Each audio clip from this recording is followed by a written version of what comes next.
সবাইকে কিচেন আফটারনুনে স্বাগতম।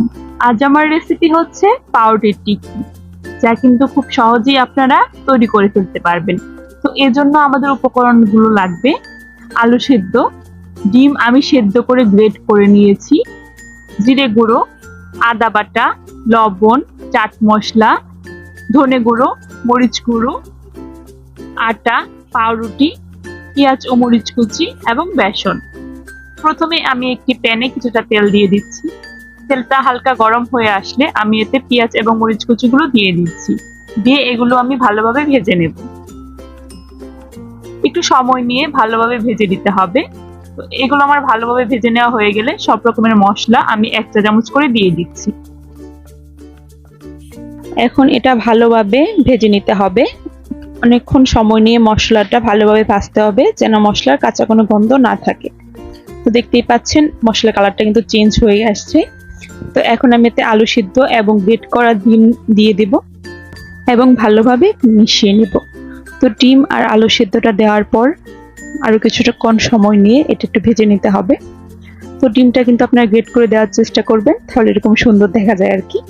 তো এই তো আমার এটা রেডি হয়ে গেছে। এখন আমি এটা একটি পাত্রে নামিয়ে নিয়েছি। দেখতেই পাচ্ছেন কালারটা কতটা সুন্দর হয়েছে। এখন আমি এখানে একটি ব্যাটার তৈরি করে নেব। এখানে আমি কিছুটা বেসন এবং কিছুটা আটা নিয়ে ভালোভাবে একটি ব্যাটার তৈরি করে নেব। দিয়ে দিচ্ছি অল্প একটু পরিমাণে লবণ এবং মরিচ গুঁড়ো। তো ব্যাটারটা কিন্তু অনেক বেশি ভারী হবে না, আবার অনেক বেশিও কিন্তু পাতলা হবে না। খুব সুন্দরভাবে একটি ব্যাটার আমাদের তৈরি করে নিতে হবে। অবশ্যই অল্প অল্প করে পানি অ্যাড করতে হবে, কারণ একবারে পানি অ্যাড করে দিলে হয়তো অনেক পাতলা হয়ে যেতে পারে। তাই অল্প অল্প করে পানি অ্যাড করে আবার এটাকে মিশিয়ে আবার সুন্দর একটি ব্যাটার তৈরি করে নিতে হবে। এখন আমি একটি পাউরুটির সাইডের অংশগুলো কেটে নিচ্ছি। তো ভালোভাবে সাইডের অংশগুলো সবগুলো আমি কেটে নেব। তো আমি এখানে 6 থেকে 7 পিস পাউরুটি নিয়েছি এবং সাইডগুলো ফেলে দিয়েছি।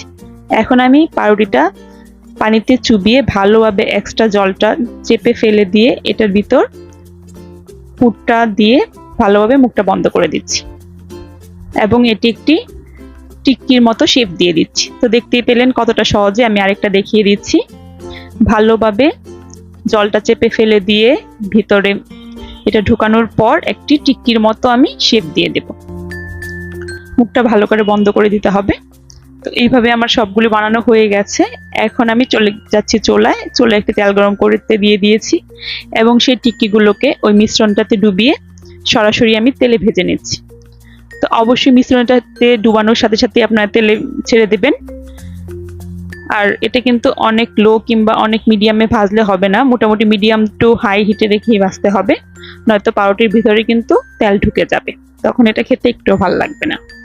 তো উল্টে পাল্টে ভালোভাবে ভেজে নিতে হবে। দেখতে পেলেন যে পাউরুটিটা অল্প একটু ফুলে উঠবে এবং আশপাশগুলোও কিন্তু ভালোভাবে ভেজে নিতে হবে। তো আমার লাল লাল করে ভাজা মোটামুটি হয়ে গেছে সবগুলো।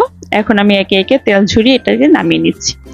আপনারা এর থেকে একটু টিস্যু পেপারে নামানোর চেষ্টা করবেন, তাহলে এক্সট্রা তেলটা কিন্তু টিস্যু পেপারটা শুষে নেবে। তো এই তো আমার সবগুলো ভাজা শেষ। দেখতেই পেলেন কতটা সহজে নাস্তাটা রেডি হয়ে গেছে। এটা খেতে কিন্তু খুব বেশি মজাদার। ঝটপট বিকালের নাস্তায় কিন্তু এটি একদম পারফেক্ট।